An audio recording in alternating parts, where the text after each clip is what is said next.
Jadi asal muasal makam keramat ini bermula dari sebagian nelayan, karena kan itu di pinggir pantai. Itu di pinggir pantai. Karena sebagian nelayan itu ketika pulang dari melaut, pulang dari menangkap ikan, melihat ada Open Mic ANB.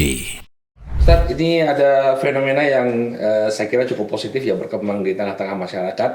Ini banyaknya penghancuran kubur-kubur keramat palsu, Ustaz. Yang ketika dihancurkan ternyata tidak ada apa-apa isinya. Cuma sebelumnya dikeramatkan oleh sebagian orang datang ke sana untuk cari barokah. Gimana nih, Ustaz, pendapat antum tentang hal-hal yang seperti ini, Ustaz? Sebenarnya negara kan punya peran besar ya dalam masalah ini. Penertiban aneka penipuan atas nama agama. Karena itu sangat meresahkan masyarakat dan merugikan banyak orang. Kita bisa lihat biaya yang dikeluarkan oleh masyarakat untuk kegiatan-kegiatan keagamaan dengan magnet kuburan atau dengan magnet tempat keramat tertentu, dan itu sangat ngefek bagi kehidupan mereka. Seharusnya kita berharap semoga ini bisa ditertibkan dengan baik. Sederhana saja, ketika ada seorang yang berprofesi tertentu, misalnya seorang dokter ya, padahal dia aslinya bukan dokter, dia buka praktek dan akhirnya dia melakukan malpraktek, ada banyak kerugian yang akan ditimbulkan dan itu kriminal. Cuman sampai saat ini wallahu alam kenapa kita belum bisa menertibkan dengan baik ya untuk kasus orang yang melakukan penipuan atas nama agama, padahal itu merugikan banyak sekali masyarakat. Dan memang fenomena kuburan-kuburan keramat ini kayaknya sudah jadi sumber pendapatan bagi sebagian orang. Sehingga memperkaya sebagian orang dengan menggunakan asas magnet agama, biar orang percaya kalau di sini adalah tempat berkah dan seterusnya.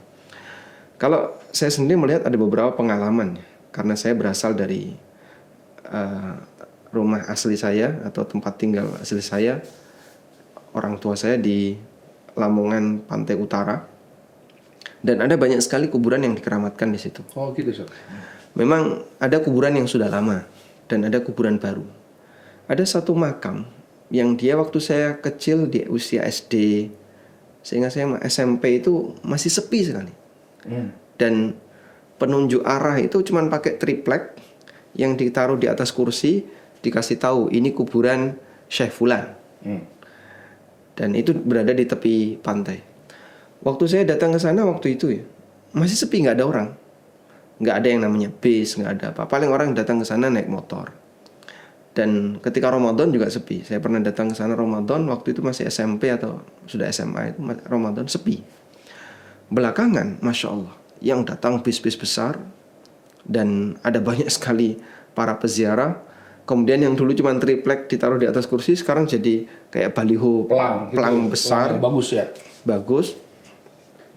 Kemudian ditulisi ini adalah makam ayahnya Sunan ini. Oh, Masya Allah. Dan konon ceritanya ada makam yang serupa tapi di daerah yang lain. Sehingga di sini ada, di daerah yang lain ada. Nah itu kan mungkin kita tidak tahu sejarahnya bagaimana. Membelah diri atau? Wallahu a'lam. Yang jelas kan tidak mungkin makam satu orang ada dua. Yeah. Mungkin orang rebutan pengaruh. Di sini yang lebih benar, di sana yang lebih benar. Tujuannya adalah untuk menarik para peziarah sehingga mereka bisa mendapatkan banyak sekali turunannya. Intinya adalah di urusan duit ya. Duit ya. Kemudian ini keluarga saya sendiri. Ya. Jadi ini nggak apa-apa ya? Nggak masalah. Nggak masalah. Ya, karena saya dan beliau insya Allah masih menjalin hubungan baik. Cuman saya tidak setuju dengan sikap itu. Ini di terah ibu saya.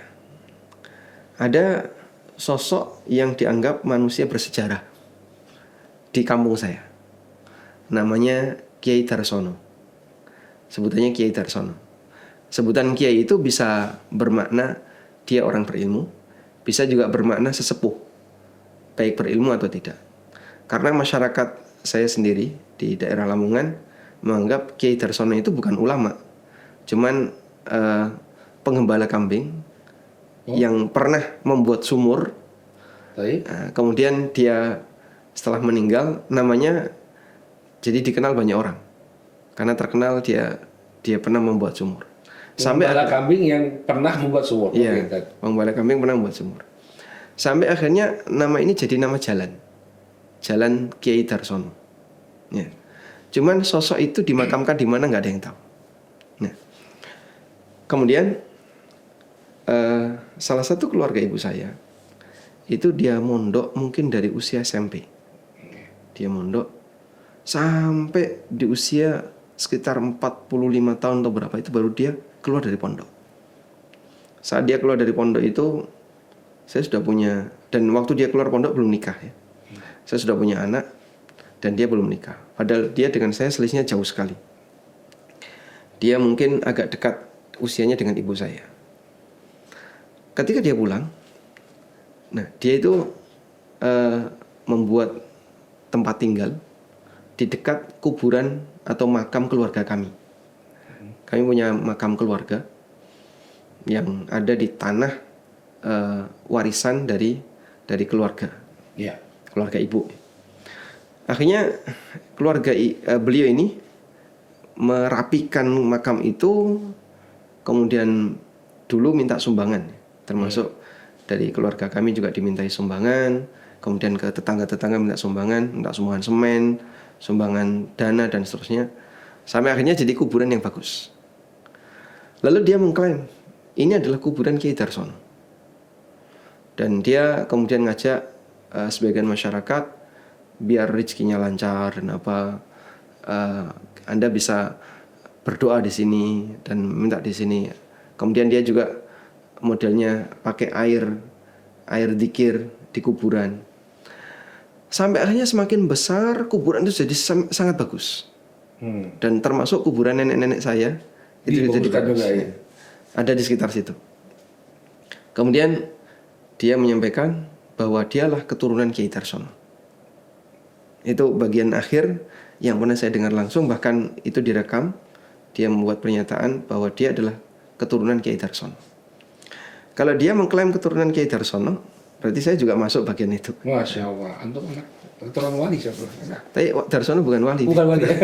Wali santri. Cuman dianggap sebagai orang yang wallahu alam. Sebagian kampung kami saja mengingkari. Nah ini contoh ya. Kita tidak tahu kenapa orang begitu gandrung dengan kuburan. Iya. Dan yang dulunya nggak ada apa-apa, tiba-tiba kemudian diangkat jadi ada apa-apa. Iya. Lalu ada salah satu masjid. Masjid ini takmirnya adalah masyarakat Ormas Muhammadiyah. Nah, di sebalik masjid ini, tidak nyambung dengan masjid di sebalik masjid ini, tapi aksesnya dari masjid ini. Iya. Ada sebuah makam. Yang makam itu dianggap sebagai makam salah satu sunan di masa silam. Sebelum 9 wali. Karena ternyata 9 wali itu ada beberapa generasi. Ya. 9 wali generasi 1, 9 wali generasi 2. Nah, konon katanya sunan ini salah satu anggota 9 wali generasi pertama.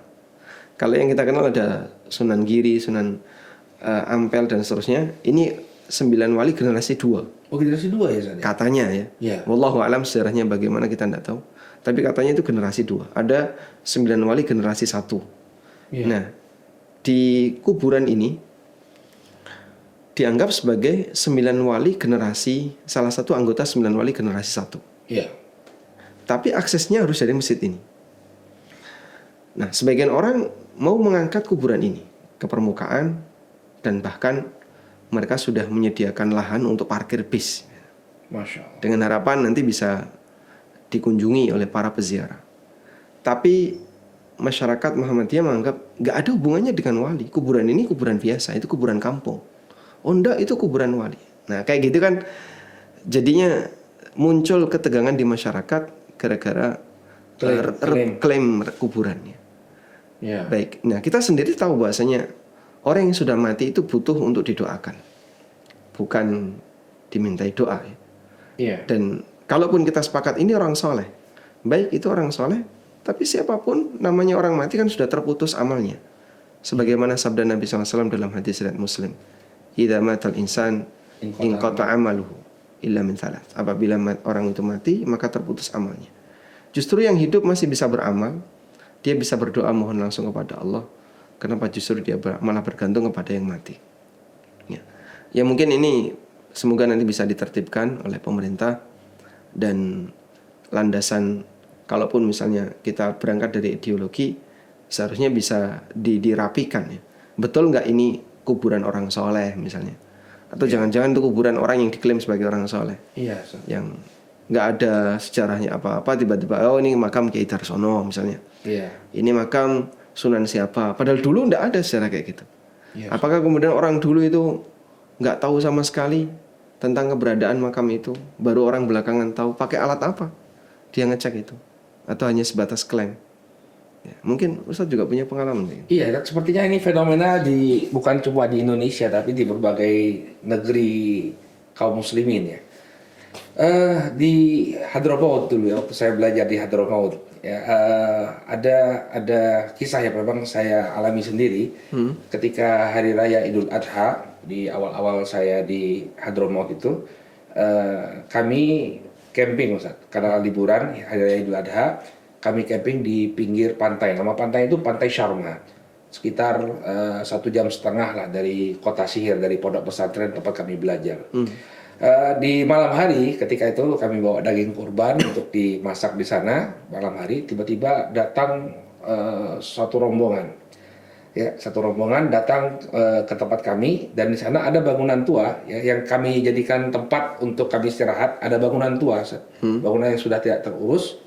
Tiba-tiba orang ini, rombongan bus ini turun, kemudian mereka naik ke tempat kami istirahat tadi, kemudian mereka membentuk shaf, lalu sholat dengan 4 takbir, sholat gaib.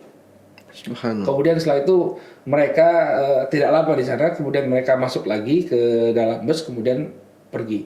Lalu kita tanya teman-teman lokal, yang kawan-kawan yang memang orang sana, ini Yang bus ini orang Yaman? orang Yaman. Tapi ada juga orang-orang Indonesia aja. Jadi mereka datang dari Ribat. Ribat itu ya seperti pondok pesantren yang melekat di masjid lah. Pondok pesantren kecil yang melekat di masjid itu Ribat. Itu banyak sekali di Yaman. Maka saya tanya kepada teman-teman, ini ada apa? Kenapa tiba-tiba orang sholat dengan 4 takbir di sini? Sholat jenazah. Sholat gaib lah.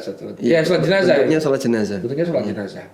Maka teman yang orang lokal cerita bahwa tempat yang kita pakai untuk camping ini dulunya adalah sebuah makam keramat. Oh gitu. Iya, makam keramat. Jadi asal muasal makam keramat ini bermula dari sebagian nelayan, karena kan itu di pinggir pantai.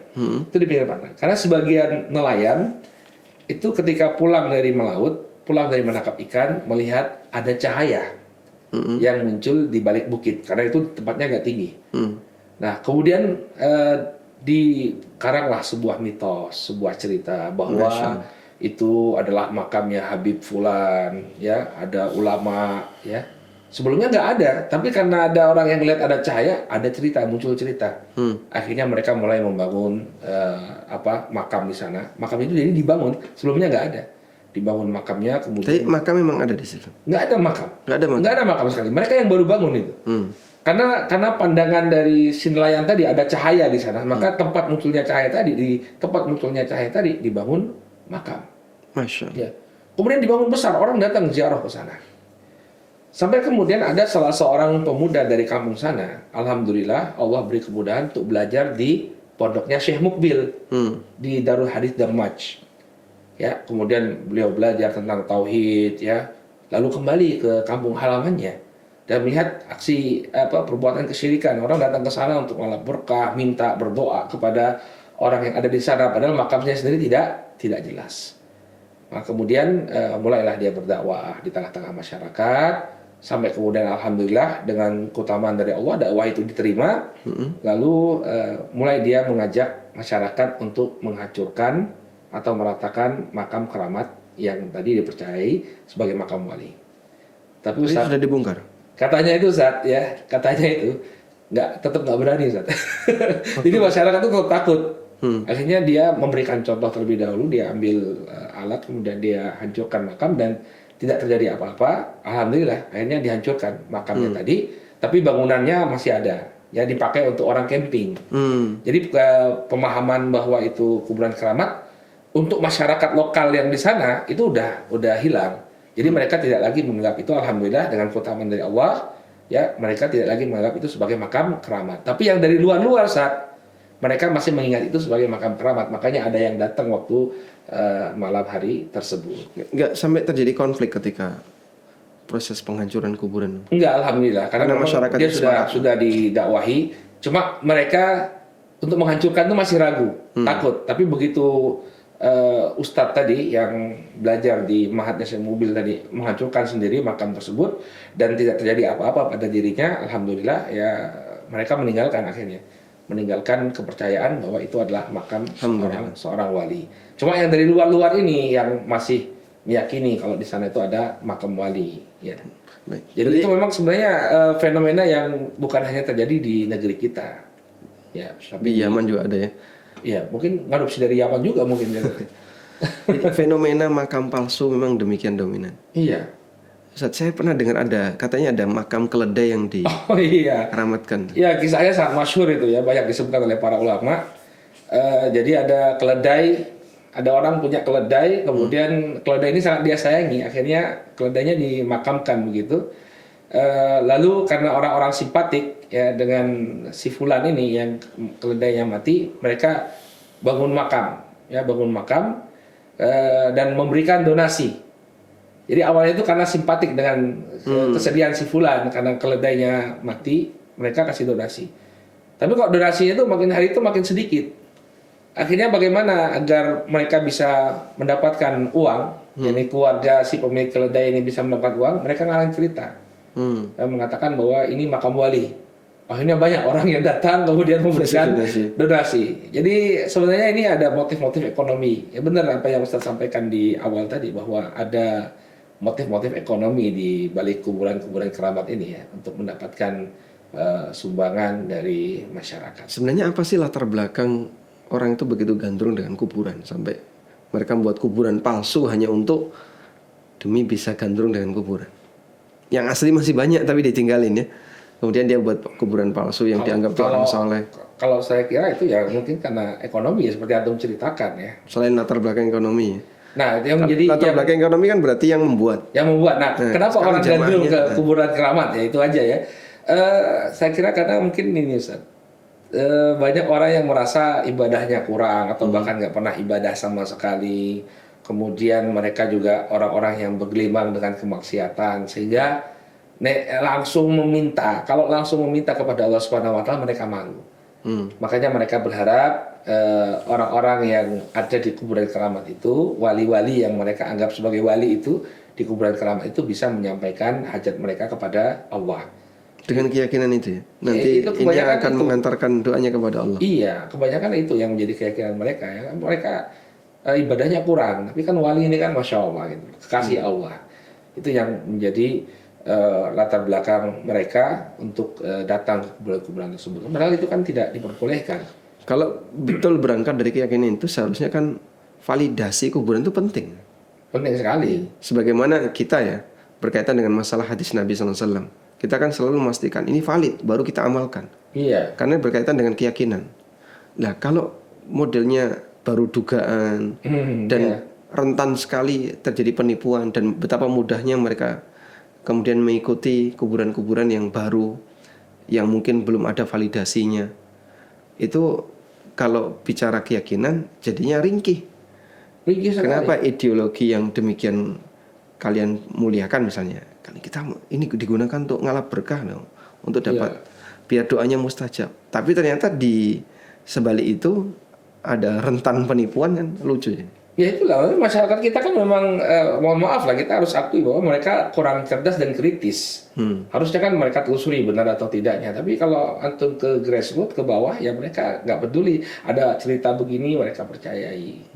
Saya bahkan pernah mendengar itu pembicaraan antara dua jamaah umroh Ustaz, waktu berangkat umroh.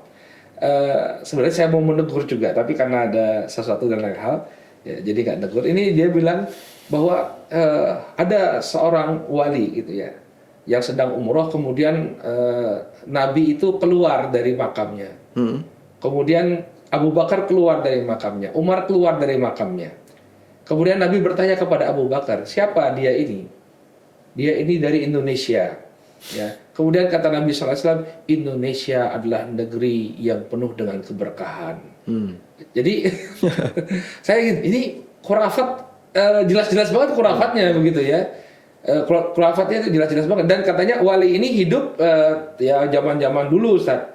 Padahal kan Indonesia kan muncul kan ya, nama istilah Indonesia saja muncul tahun abad 20 gitu ya. Tapi zaman itu sudah disebut ini dari Indonesia, udah ketahuan bahwa ini adalah berita dusta. Maksud saya di sini bahwa memang masyarakat kita itu gampang sekali terpengaruh dengan berita-berita yang dusta, kisah-kisah yang menakjubkan. Sehingga daya kritisnya yang harusnya kita bangun agar mereka lebih selektif begitu. Apalagi dalam masalah ideologi ya. Masalah ini. Seharusnya keyakinan itu betul-betul disaring sumbernya ya. Betul sekali. Baik, Ya. Ustadz, terlepas dari itu, kalau pendekanan dari sisi akidah yang lurus ya, untuk praktek kayak gini gimana sih? Sebenarnya ya tidak diperbolehkan. Ya, ini praktek yang dilakukan oleh masyarakat jahiliyah dulu sebelum datangnya Islam. Ya, mereka datang ngalap berkah ke kuburan. Itu bukan praktek, itu praktek yang diingkari oleh Rasulullah SAW. Jadi di antara berhala-berhala yang disembah oleh kaum musyrikin Quraisy itu ada yang namanya Latta. Latta dalam sebagian riwayat disebutkan dari sahabat Abdullah bin Abbas, Latta ini man yalutus sawiq. Seseorang yang dia membuat adonan dari tepung dicampur dengan air lalu dibagi-bagikan, ya, dijadikan makanan roti seperti roti, lalu dibagi-bagikan kepada para jamaah haji. Jadi kan dia orang baik, orang dermawan. Nah, kemudian setelah dia meninggal dunia, orang-orang itikaf di kuburannya, jadi kuburan keramat. Dan ini diingkari oleh Nabi alaihi salatu wassalam. Makanya awal-awal Islam kita kan nggak boleh ziarah kubur tuh, Ustaz, para sahabat. Ya. Sensitif dengan yang kayak gini. Karena memang masyarakat jahiliyah menjadikan kuburan itu sebagai tempat mereka ngalap berkah. Tapi setelah keimanannya kaum muslimin kuat, barulah Nabi membolehkan ziarah kubur karena ada hikmah yang besar di sana, yaitu mengingat kematian. Kuntu nahaitukum an ziyaratil kubur fazuruha fa innaha tudzakirukumul maut. Dulu aku melarang kalian dari ziarah kubur, tapi sekarang kunjungilah kubur, ziarahilah kubur. Karena ini akan mengingatkan kalian pada kematian. Nah, ini menunjukkan bahwa salah satu praktek kesyirikan yang terjadi di masyarakat jahiliyah adalah mereka mengambil keberkahan dari kuburan orang-orang soleh. Berarti idealnya untuk ziarah kubur seperti ini, mukadimahnya adalah edukasi. Edukasi ya, edukasi. Jadi edukasi bahwa dulu Nabi SAW melarang ziarah kubur karena alasan menyelamatkan akidah. Iya. Maka seharusnya bagi mereka yang mau ziarah kubur memastikan dulu akidahnya adalah akidah yang benar. Begitu ya idealnya. Maksudnya ya mereka jangan menjadikan kubur itu sebagai betul, wasilah. agar tidak sampai terjadi bentuk menjadikan ziarah kubur atau penghuni kubur sebagai perantara ketika dia berdoa dan dianggap itu bisa mengantarkan doanya kepada Allah. Nah, Ustaz, ya.